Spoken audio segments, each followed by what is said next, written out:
Bueno, pues esta tarde va a ingresar en la Academia de Ciencias, Ingeniería y Humanidades de Lanzarote el profesor Jordi Martí i de la Serra.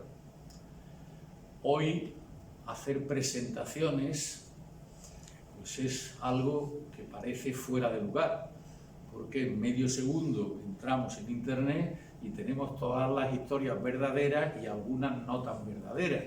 Pero en fin, de una manera u otra, pues prácticamente todo está ahí dicho, ¿no? En una síntesis muy apretada, ¿no?, para los que no hayan cotilleado, ¿no?, vía internet, ¿no?, pues os diré que él es doctor en Ciencias Económicas y Empresariales, que ha sido profesor, y digo que ha sido porque es imposible seguir siéndola en todas, pues prácticamente de la totalidad de universidades públicas y privadas de Cataluña, que en la actualidad es profesor titular de la Universidad de Barcelona y de unas cuantas más, y también, como pueden ustedes comprobar fácilmente, como digo, pues hasta presidente de la Caja de Ingenieros, entre otras muchas cosas, ¿no?, en las que adornan su impresionante currículum de conferencias, presencias internacionales, libros publicados, etcétera, etcétera. Para la Academia, pues es un honor contar con un nuevo académico dentro de esta corriente actual que tenemos de personas de no Lanzarote que están deseando entrar en este momento en la Academia de Ciencias, Ingeniería y Humanidades de Lanzarote. De acuerdo con nuestro usual protocolo, pues le damos la palabra para que lea su discurso, ¿no?, y a continuación pues haremos la tradicional liturgia académica para considerarlo uno más de los nuestros. Sin más preámbulo, Jordi, tienes la palabra. Muchas gracias. Con la venia del presidente voy a hacer una disertación sobre dos conceptos que parecen muy antagónicos, que son el de inteligencia y el de estupidez, ¿no? Y vamos a ver la inteligencia artificial relacionada con la estupidez que nos acompaña de forma natural. Antes de empezar con el tema, mis padres me enseñaron que es de bien nacido ser agradecido, y mis primeras palabras son para agradecer a la audiencia, a todas las personalidades que hay aquí hoy entre nosotros, su asistencia, que me hayan querido seguir, pues es un honor, y no hay manera de agradecerlo más que haciendo bien mi trabajo, que es el de formular hoy un buen discurso para que los académicos consideren que tengo el grado suficiente para pertenecer a esta docta corporación. En estos agradecimientos no quedan para mí palabras para mostrar mi gratitud al doctor González de Posada, bueno, pluridoctor, multidoctor, porque seguramente es la persona con más formación que hay en nuestro planeta en estos momentos, y sentarse a su lado es algo que a uno pues le impresiona. Para mí, quien me haya dedicado a su tiempo para atenderme es todo un motivo de agradecimiento, y lo quiero reiterar públicamente. En el año 2016, era diciembre de 2016, estuve en este mismo acto donde se recibía como académico al que hoy es vicepresidente, el doctor José Ramón Calvo, que hoy no nos puede acompañar, y a quien yo también debo agradecer todos sus buenos haceres para que hoy pueda yo acompañarle. Todos quedamos muy impresionados, los que acompañamos al doctor Calvo en el año 2016, de la existencia de esta academia, y a todos nos resulta muy gratificante poder hoy formar parte de un grupo de personas que tienen esta sensibilidad hacia el conocimiento. La inteligencia y la generosidad no siempre van de la mano, pero en el doctor González de Posada, en el doctor José Ramón Calvo, eso es una norma que siempre se cumple. Y eso es una excepcionalidad en toda nuestra población humana, que en estos momentos pues, crece y debemos empezar a pensar cómo administrar. Lanzarote es seguramente uno de los lugares privilegiados en la creación. Yo no voy a poder describir con palabras lo mucho que uno queda impresionado por la belleza de este territorio, el magnetismo que tiene esta tierra. Hay otros que antes de mí seguro que lo han hecho mucho mejor, pero sí quisiera explicarles que para alguien que empieza a ser un novel en el mundo de la academia y que puede entrar en esta corporación, la mejor palabra para identificar el trabajo que hay aquí detrás es que esto es tarea de colosos, ¿no? Esta es una academia colosal. Conseguir que el conocimiento se geste y se difunda desde esta isla a todo el planeta es algo que hace que Lanzarote sea hoy un punto clave en la evolución de la humanidad. Y hemos de estar muy satisfechos y muy orgullosos de esta situación. No quisiera alargarme más con los halagos y las muestras de gratitud, aunque los reiteraría y los haría más extensos. Voy a reprimirme en este acto de agradecimiento para empezar a tratar el tema que les ha reunido aquí y que a mí me debe pues dar la capacidad para acompañarles en futuras ocasiones, que es mi deseo más fervoroso. Pues bien, entremos en el tema. Esto de la inteligencia artificial se ha puesto muy de moda, es algo muy reciente, nos parece, porque en noviembre de 2022 aparece públicamente la posibilidad de utilizar lo que hoy conocemos como ChatGPT, este conjunto de programas informáticos que se ha denominado inteligencia artificial. Bueno, ¿por qué le hemos denominado inteligencia artificial a un programa que lo que permite es un tipo de interacción muy estructurada entre un humano y una máquina?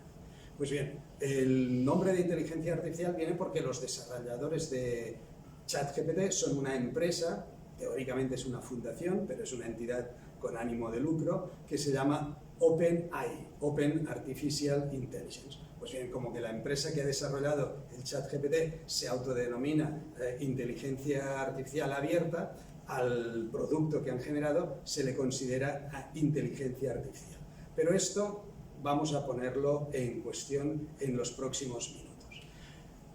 Nosotros hoy tenemos acceso a ChatGPT porque una compañía de la que todos somos tributarios, todos estamos obligados a utilizarla en un momento u otro, que es Microsoft, pues el fundador, Bill Gates, quiso que Microsoft comprase esta aplicación de la compañía OpenAI, que comprase el ChatGPT, y hoy quien controla el ChatGPT es Microsoft, que lo utiliza para que nosotros, cuando queramos utilizar un buscador que no sea el de Google, que sea el buscador de Microsoft, que lo han denominado, lo han titulado Bing, pues cuando queramos consultar qué pasa por la red a través de Bing, utilicemos esa máquina, ese programa informático que se llama ChatGPT. De manera que en el futuro vamos a hacer las mismas preguntas que hacíamos seguramente a Google, pero nos va a responder una máquina con capacidades textuales que nos va a responder con un lenguaje muy bien escrito, con una semántica, con una sintaxis, con una ortografía muy cuidada y que nos va a simular un diálogo entre humanos. Esta aplicación se irá generando, se irá mejorando, pero hoy realmente ya tenemos experiencias bastante sorprendentes de lo bien que habla ChatGPT en distintos idiomas. Por tanto, tenemos una potencialidad de discurso humano en distintas lenguas y eso nos ha sorprendido a todos, ¿no? Nos hemos quedado realmente fuera de juego cuando hemos visto que los competidores, que Google no ha podido sacar un programa con esas prestaciones, que en China los grandes proveedores de programas informáticos no han podido sacar un programa que fuese comparable, que fuese de un nivel de eficiencia similar y por tanto ChatGPT en estos momentos tiene una posición de dominio absoluta. Nadie en estos momentos puede competir con ChatGPT. De manera que la versión que nos ofrecieron en noviembre del 2022, la 3.5, ahora ya se ha mejorado con una versión 4.0 que esta es de pagar para utilizarla. Por tanto, eso del ánimo de lucro se va viendo cada vez más. Bueno, llegamos a esta situación a finales del 2022 y todo el mundo empezó a hablar de inteligencia artificial.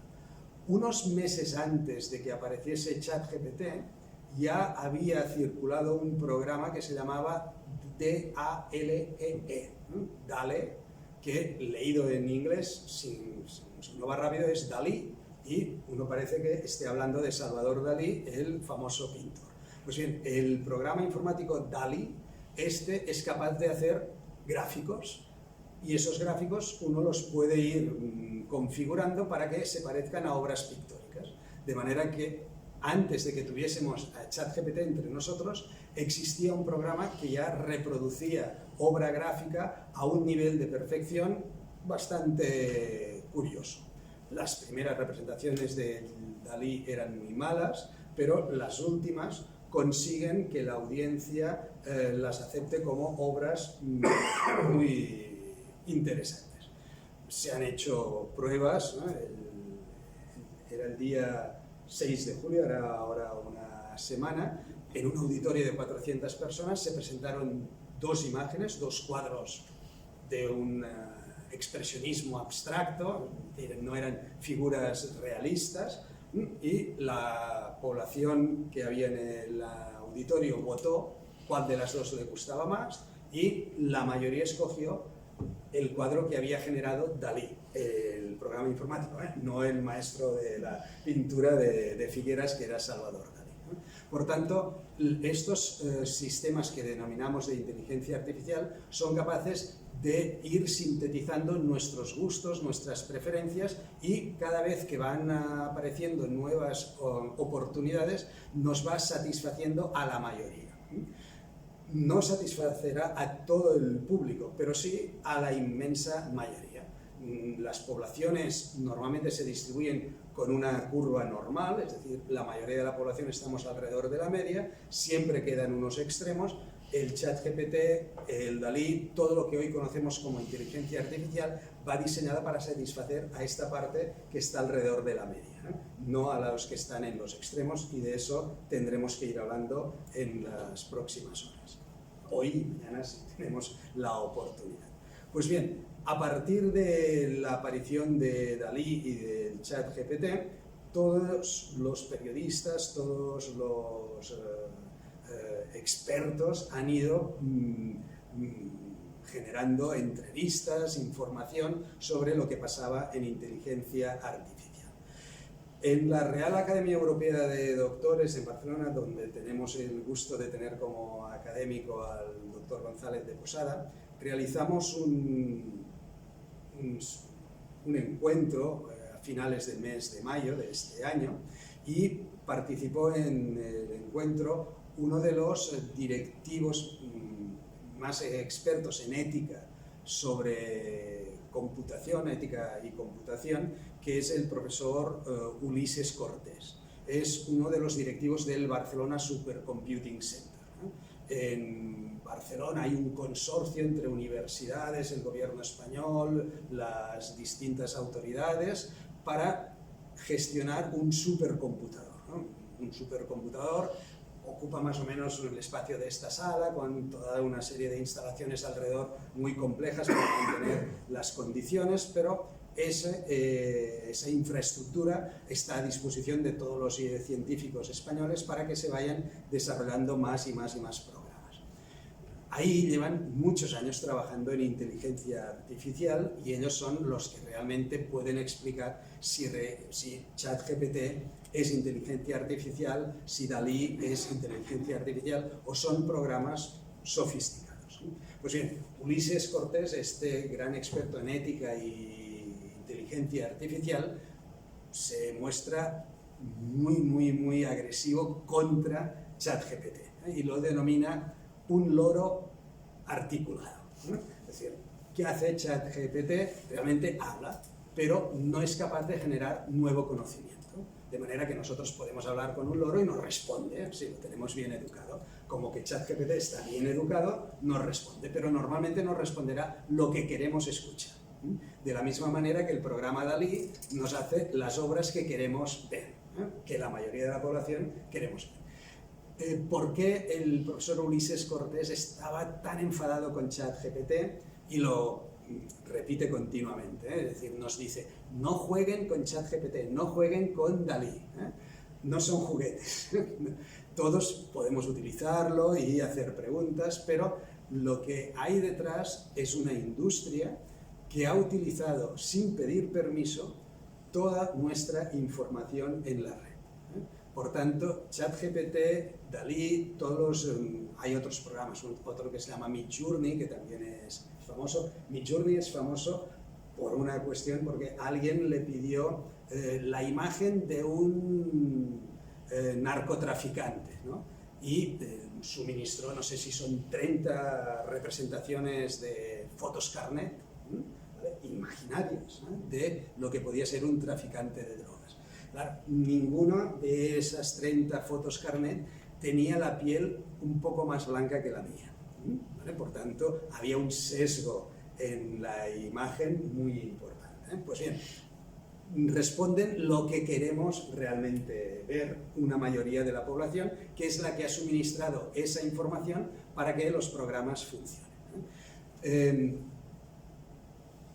Esta empresa y hoy Microsoft utilizarán ChatGPT y otros programas, obtendrán ingresos y esos ingresos deberían tributar a todos los que le hemos dado esa información, a esa mayoría de la población que está alrededor de la media y que poco a poco hemos ido introduciendo en Internet pues, nuestros discursos, nuestras conversaciones, nuestras formas dialectales de hablar, etc. Y con eso, y una técnica que ahora iré explicando, han conseguido generar estos programas.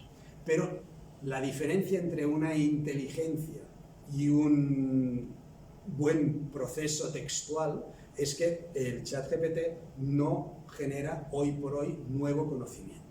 Y cuando los técnicos que están en el Barcelona Supercomputing Center y en otras infraestructuras de este calado quieren hablar de inteligencia artificial, quieren hablar de máquinas que nos ayuden a conocer mejor la realidad que nos envuelve. Y de eso mañana quizá podamos hablar algo más.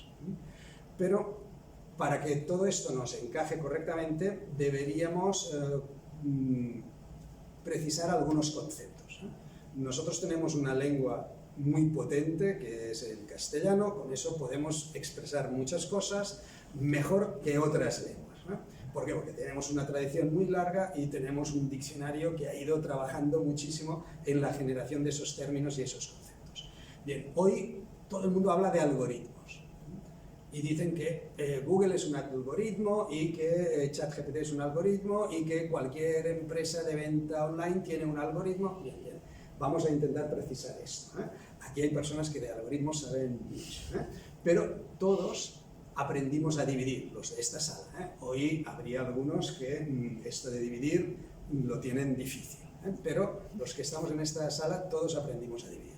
Y nos enseñaron pues, cómo había de colocarse cada uno de los números en cada parte, qué multiplicaciones, qué restas debíamos hacer para llegar al resultado y podíamos repetir ese proceso con decimales, decimales, decimales hasta que nos cansásemos. Esto es un algoritmo.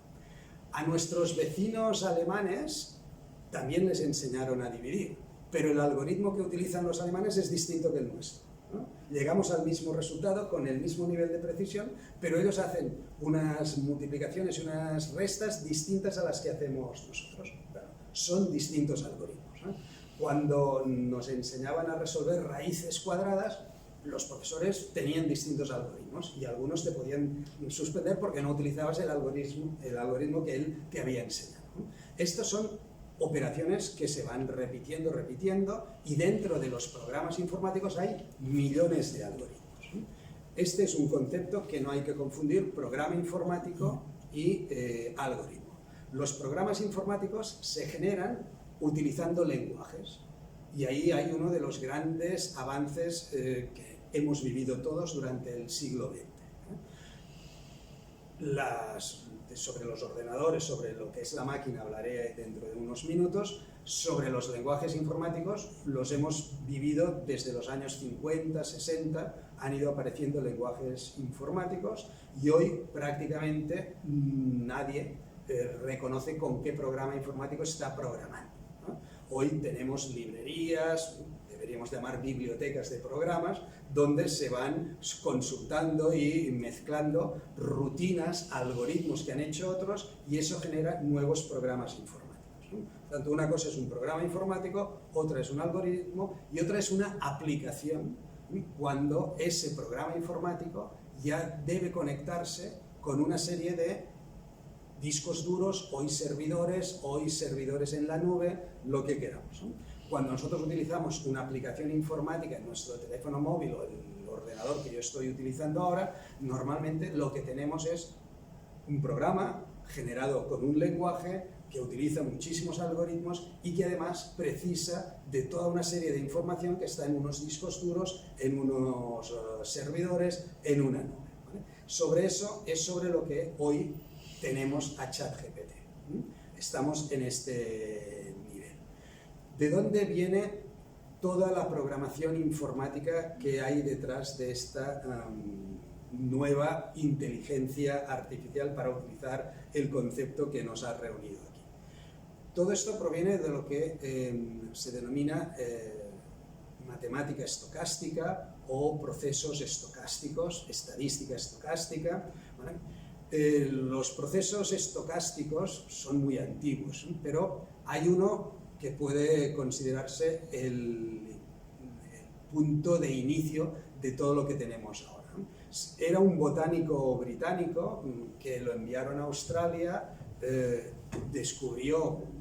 consiguió hacer un trabajo de recolección de la flora de Australia muy importante. En el viaje de vuelta, buena parte de su colección naufragó y en ese momento pasó algo que denominamos serendipias, ¿no? Acontecimientos casuales.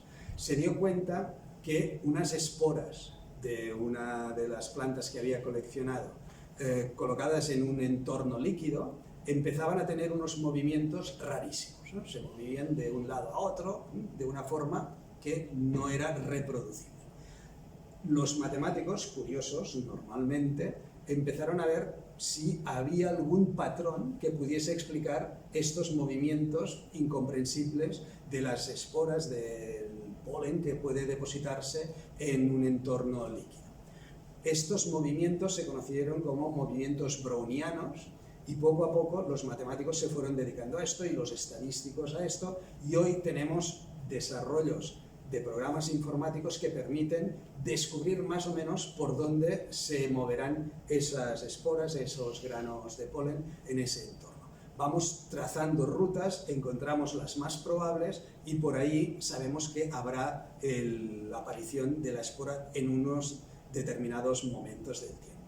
Pues bien, todo este trabajo es el que está detrás del ChatGPT.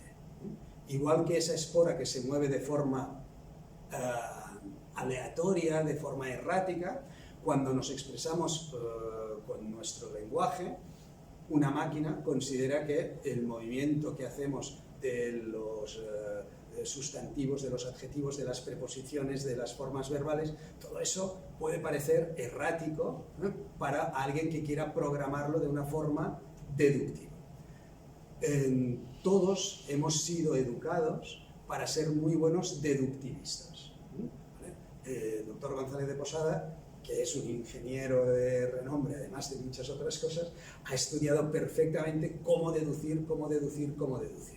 Y cuando nosotros estamos en nuestros primeros cursos en primaria, vemos que tenemos compañeros con habilidades deductivas muy rápidas y otros quizá no tenemos esas habilidades deductivas. Algunos quizás somos muy hábiles en la resolución de problemas matemáticos y otros son más hábiles en la resolución de problemas gráficos, de composiciones escritas, etcétera, etcétera.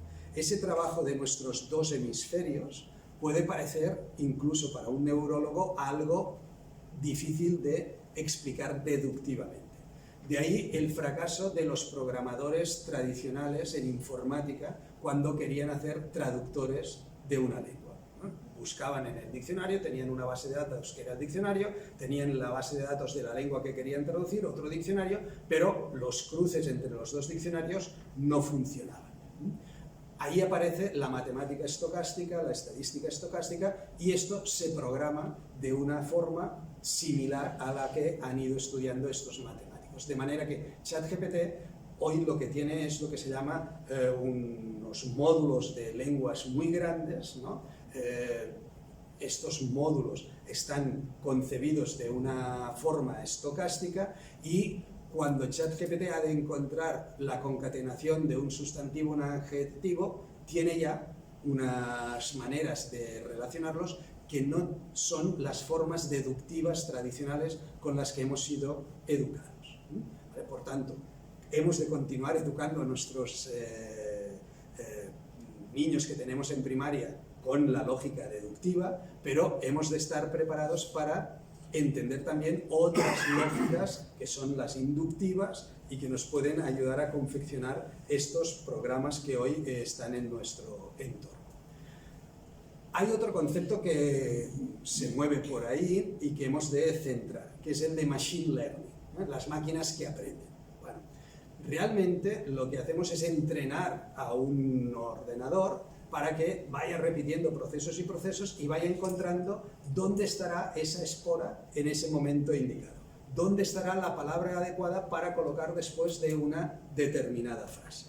Pues bien, si nosotros gozamos de una buena matemática estocástica, tenemos unos buenos ordenadores y sabemos entrenar al ordenador y al programa informático para que vayan trabajando conjuntamente, podemos llegar a obtener lo que hoy denominamos inteligencia artificial. Todos hemos vivido lo que se denominan los ordenadores personales, ¿vale? Los ordenadores personales los vimos nacer en los años 80, para eso era una máquina carísima. Bueno, la mayoría de los ordenadores personales que se compraron en los años 86, 87, los tenían las empresas en la recepción y tú llegabas a la recepción de cualquier empresa y veías un ordenador personal, podía ser IBM, podía ser Apple, podía ser Atari o alguna otra marca, pero cuando te dirigías a la persona que había en recepción, veías que tenía una máquina de escribir y que te daba un papel impreso por la máquina de escribir. Entonces teníamos unos ordenadores que eran un pongo en todas sus letras. Eso servía para dar prestigio a la empresa que había invertido en informática, pero de ahí no salía nada productivo. Pensemos que Apple ha conseguido una posición en el mercado no porque sus programas fuesen muy distintos de los que tenían IBM o Microsoft, sino porque Steve Jobs había estudiado algo que nadie recomendaría estudiar a su hijo. A nadie de nosotros se le ha ocurrido decir a nuestro hijo: estudia caligrafía, que serás una persona muy importante en el futuro. O sea, Steve Jobs, que era un estudiante de lo más cuestionable, estudió caligrafía y entendió que el producto que salía de un ordenador personal debía ser una hoja impresa, que se debía acabar con eso de teclear en la máquina de escribir que los de IBM iban produciendo simultáneamente a los personal computers. Entonces, Apple consigue vender muchos ordenadores por sus impresoras, porque sus impresoras tenían unos tipos de letra muchísimo mejores que los tipos de letra de IBM, que eran nefastos, y aún recordamos el papel pijama y las impresoras matriciales que iban picando y nadie era capaz de poder leer correctamente uno de esos papeles que tenían unos formatos indiscutiblemente nefastos para nuestra estructura visual. Pues bien, esa evolución del PC es gracias a los microchips. Hoy tenemos microchips con capacidades gráficas muy elevadas, los que llamamos GPU. Pues bien, esa evolución del hardware también nos ha ayudado a llegar al momento en el que estamos ahora. Nuestros ordenadores en el teléfono móvil, tienen una capacidad enorme comparada con los grandes ordenadores que se utilizaron para llevar las tripulaciones de los Apolo a las órbitas lunares. Por tanto, nuestra capacidad de cálculo en el bolsillo es muy superior a la que teníamos hace 60 años, pero enormemente superior. Dentro de esas capacidades aún hay algunas empresas que tienen capacidades superiores. Lo que hablaba del Supercomputing Center, ese gran ordenador que se llama Mare Nostrum, en Barcelona, eso es una, no sé si una 10.000ª parte de los ordenadores que tiene Facebook en su entorno. Por tanto, hay empresas privadas que tienen ordenadores mucho más potentes que los supercomputadores que tenemos los investigadores de las entidades públicas en nuestro país. Bien, este proceso de ir generando cada vez más un hardware que nos permita soportar, una maquinaria que nos permita soportar esos lenguajes informáticos, nos permite llegar al punto actual. ¿Dónde nos encontramos hoy? Disponemos de unas matemáticas muy desarrolladas y algo que no se explica habitualmente. Unos matemáticos que han hecho una revolución conceptual muy importante y a los que hay que reconocer ese mérito. A los matemáticos moverles de su entorno de confort es muy difícil, muy difícil. Y las facultades de matemáticas en toda Europa se habían anclado en lo que se denominaban ciencias exactas. Nosotros somos de ciencias exactas. Y iban apareciendo los ordenadores, los lenguajes informáticos, los microprocesadores y ellos ciencias exactas. ¿Vale? Hasta que alguien empezó a decir, vamos a hablar entre todos y esto que estudian en ingeniería hay que introducirlo también en la enseñanza de las matemáticas. Y hoy todas las facultades de matemáticas empiezan a enseñar a trabajar con lenguajes informáticos, con maquinaria informática y con todo el poder conceptual que tienen esas ciencias exactas. Esta fusión es muy reciente, tiene 30 años como máximo, pero como máximo. Esta fusión en Europa es aún más reciente. En Estados Unidos, estos ordenadores y estas universidades que iban dialogando entre distintos departamentos ya tenían una cierta tradición. Lo que tenemos hoy aún está en sus fases más iniciales. Pero los Large Language Models, los LLM, que están detrás del ChatGPT y del DALL-E, todos estos son fruto de esta simbiosis entre matemática e ingeniería informática. Este es un gran paso al que hemos de dar la bienvenida por el inmenso trabajo que ha generado en el mundo de la ciencia, la buena disposición que algunos matemáticos han tenido para acercarse a la ingeniería, que era algo muy necesario.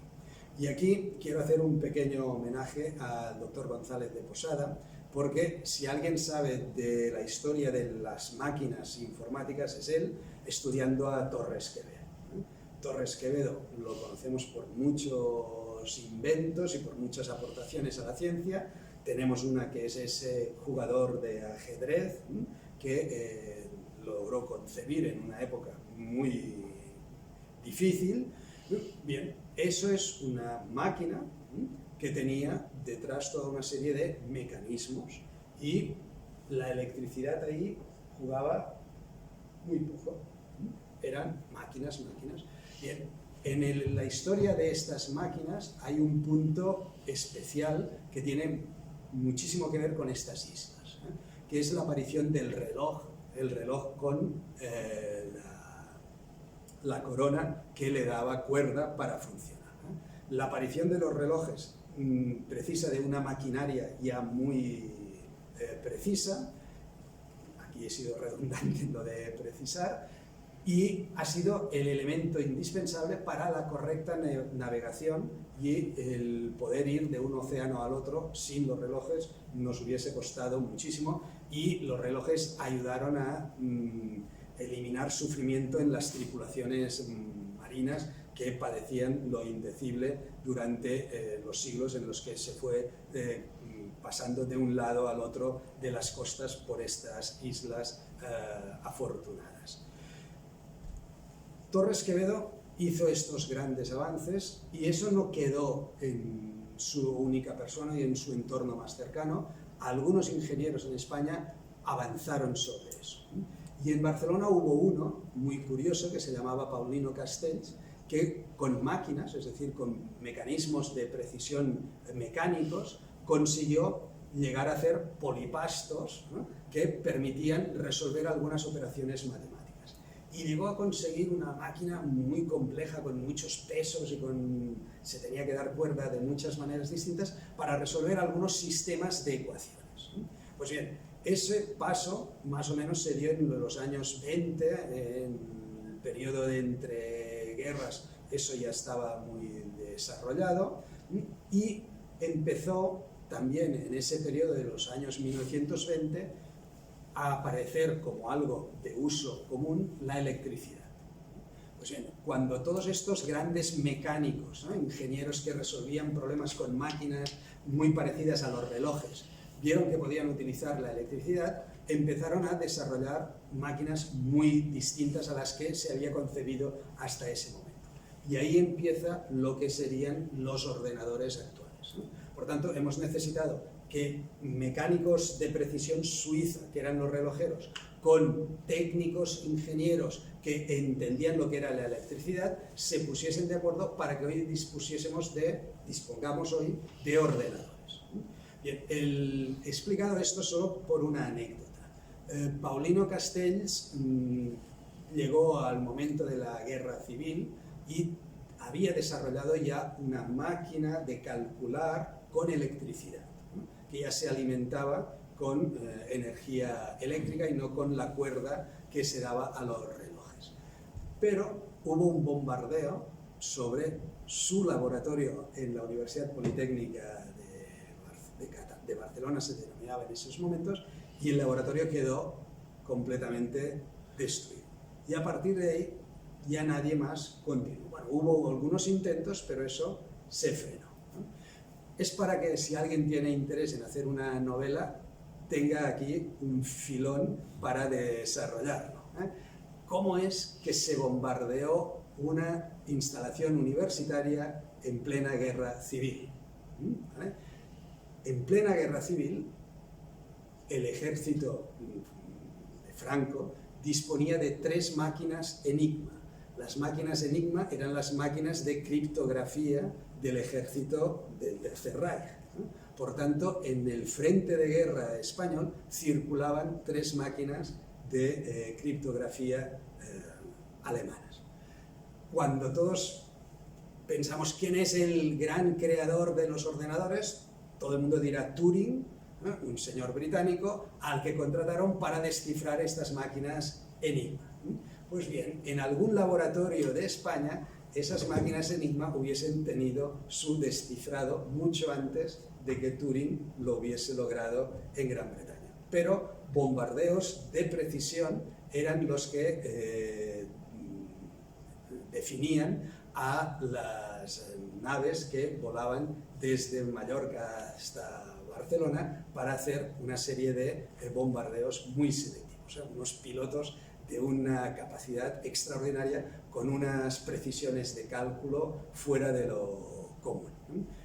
Lo dejo aquí, solo por si alguien quiere algún día entretenerse en esto, y para explicar que en España hasta los años 30 disponíamos de capacidades intelectuales y capacidades técnicas en las escuelas de ingeniería capaces de hacer frente a los retos que los británicos después consiguieron. Muy bien, si entendemos toda esta estructura, podemos empezar a hablar de estupidez natural. ¿Qué es esto de la estupidez natural? En 1982-83, un historiador de la economía italiano, Carlo Cipolla, publicó un librito para divertirse, donde hacía bromas sobre la historia económica y la importancia del Renacimiento italiano, y después acompañó a este libro más o menos humorístico de un apéndice que aún era de nivel irónico superior. Ese apéndice se llamaba Allegro ma non troppo. Bueno, pues vamos a ver esto de la alegría, pero no tanto. Cipolla hace algo muy simple, dice, vamos a clasificar las acciones de los hombres, de los humanos, en 4 categorías, y utiliza los ejes cartesianos. Vamos a dividir en 4 categorías. En el eje vertical vamos a poner lo que me beneficia y lo que me perjudica a mí. Y en el eje horizontal lo que beneficia y perjudica a los otros. Entonces, si alguien hace algo que le beneficia y beneficia a los demás, eso es una persona inteligente. Todos queremos estar rodeados de inteligentes, por esto queremos venir a Lanzarote los de la península, ¿vale? Porque aquí sabemos que las personas piensan en hacer el bien para sí, pero también para sus congéneres. Esto es la definición que Cipolla hace de inteligencia. ¿Vale? Entonces, este sería un cuadrante. Los inteligentes hacen el bien para sí y para los demás. ¿Qué habría en el otro extremo, en el otro cuadrante? Pues podríamos poner a los malvados, ¿no? ¿Quiénes son los malvados? Los que hacen el bien para sí, pero perjudican al resto de la población. Bueno, pues en la mente seguro que ya tienen a unos cuantos malvados identificados, ¿no? ¿De acuerdo? Quedan 2 cuadrantes por explicar. Un cuadrante sería aquellos que se perjudican, pero hacen el bien a los demás. Bueno, aquí Cipolla utiliza un término que es difícil de traducir, los que saben italiano lo podrían explicar mucho mejor, pero hablaríamos del cándido, ¿vale? La persona que no piensa en sí, sino en los demás, ¿no? A nivel de nuestra civilización cristiana, esto diríamos que es un santo, ¿vale? Pero Cipolla dice, esto es un cándido. No lo vamos a discutir ahora. Y nos queda el último cuadrante. El cuadrante donde están los humanos que hacen el mal a los demás y que además se perjudican a sí mismos. Estos son los estúpidos, ¿vale? Entonces, los humanos somos seres sociales, pero elegimos con quién queremos estar en sociedad, ¿eh? Queremos estar en sociedades donde haya seres inteligentes. Nos protegemos de los malvados, y para eso nos hemos dotado de unas fuerzas del orden que nos deben proteger de los malvados. Los cándidos, tenemos instituciones benéficas para los cándidos, ¿vale? ¿Y de los estúpidos qué? Pues hemos de protegernos de los estúpidos, ¿vale? Ahí es donde empieza el gran dilema. Todos hemos oído hablar de la normativa de la Unión Europea sobre inteligencia artificial. ¿Qué es lo que quiere hacer la Unión Europea con la inteligencia artificial? Pues poner puertas al campo es imposible, no se puede proteger a nadie de la inteligencia artificial. Todo eso son tópicos que hemos de ir estudiando con más detenimiento. Pero lo que debemos pedir a la normativa de la Unión Europea, a la normativa española, es que no deje caer la inteligencia artificial en manos de los estúpidos. Si un malvado se hace con la inteligencia artificial, sacará provecho, perjudicará a los demás, pero como mínimo la especie humana sobrevivirá entre los malvados, ¿no? Pero sobrevivirá. Si la inteligencia artificial cae en manos de los estúpidos, no sobreviviremos nadie, ¿vale? Eso nos lleva a la extinción de la especie, que es lo que mañana podemos continuar explicando. Pues bien, la estupidez es algo natural, ¿no? Pero podemos ir centrando cómo debe administrarse la inteligencia artificial. Y aquí voy a ir concluyendo. Nosotros sabemos que estupideces se hacen siempre. Pero si miramos la población que hace más estupideces a nivel de edad, veremos que los niños hacen algunas estupideces, los jóvenes, cuando éramos jóvenes, hacíamos muchas estupideces, y a medida que nos hacemos mayores, parece que esto de las estupideces las hacemos menos, ¿no? Por tanto, deberemos volver al inicio de todo lo que ya sabían nuestros antepasados, y es que el gobierno de las sociedades futuras debe respetar muchísimo a las personas de mayor edad. No a una, sino al conjunto, ¿no? Solo con sociedades que respeten a las personas de mayor edad, que den a esas personas capacidad de decisión sobre estos instrumentos, garantizaremos la supervivencia de nuestra especie. Si dejamos que en estas franjas, ¿no?, algunos de los que habitualmente cometen estupideces tenga acceso a esta inteligencia artificial, iremos al desastre absoluto. Por tanto, lo que yo quiero dejar como última frase de mi discurso ante todos ustedes, reiterando mi agradecimiento, es que vivamos muchos años para controlar nosotros el futuro de la inteligencia artificial.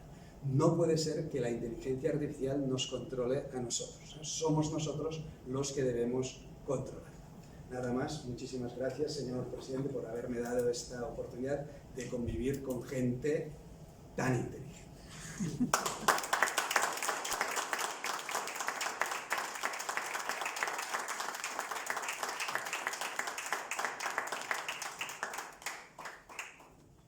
No hace falta que hagamos ningún elogio complementario, porque hemos podido disfrutar de un magnífico contenido de su conferencia, con una expresión verdaderamente deliciosa y una didáctica que pone de manifiesto pues su larga historia como profesor.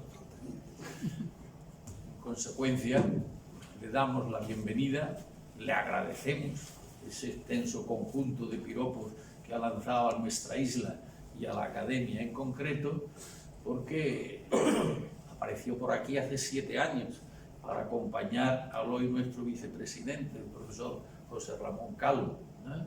Y yo creo que ha estado esperando este día. Muchísimo. Ya lo ha conseguido.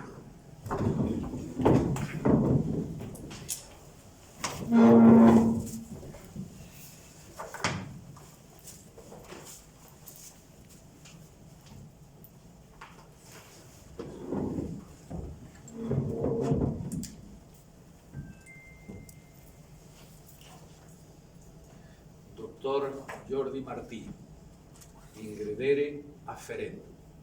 Entra y aporta tu sabiduría. Largire exit. Y al salir, difúndela.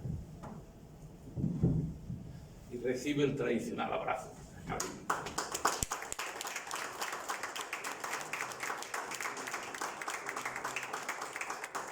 Muchas gracias a todos. El secretario de la Academia va a leer el diploma certificado.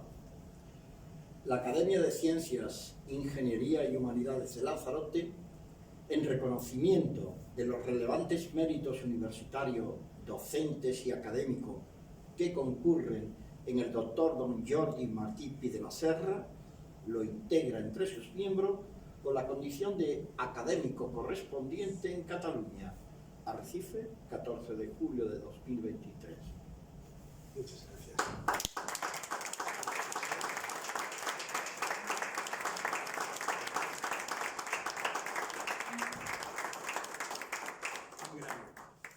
El secretario va a dar fe de que ha tomado posesión como académico correspondiente en Cataluña. Va a firmar el libro de recepción. Y el nuevo académico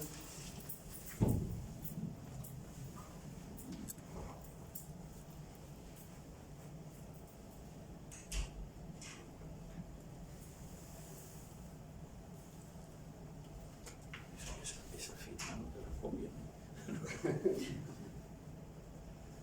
Bueno, doy el visto bueno al acto y por favor los académicos presentes que hagan de testigos.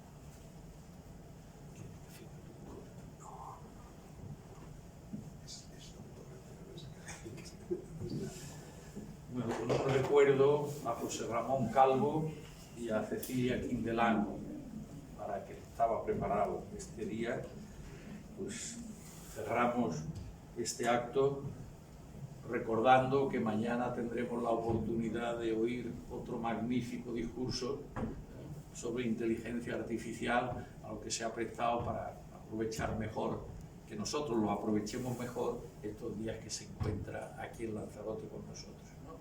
Muchísimas gracias y hasta mañana.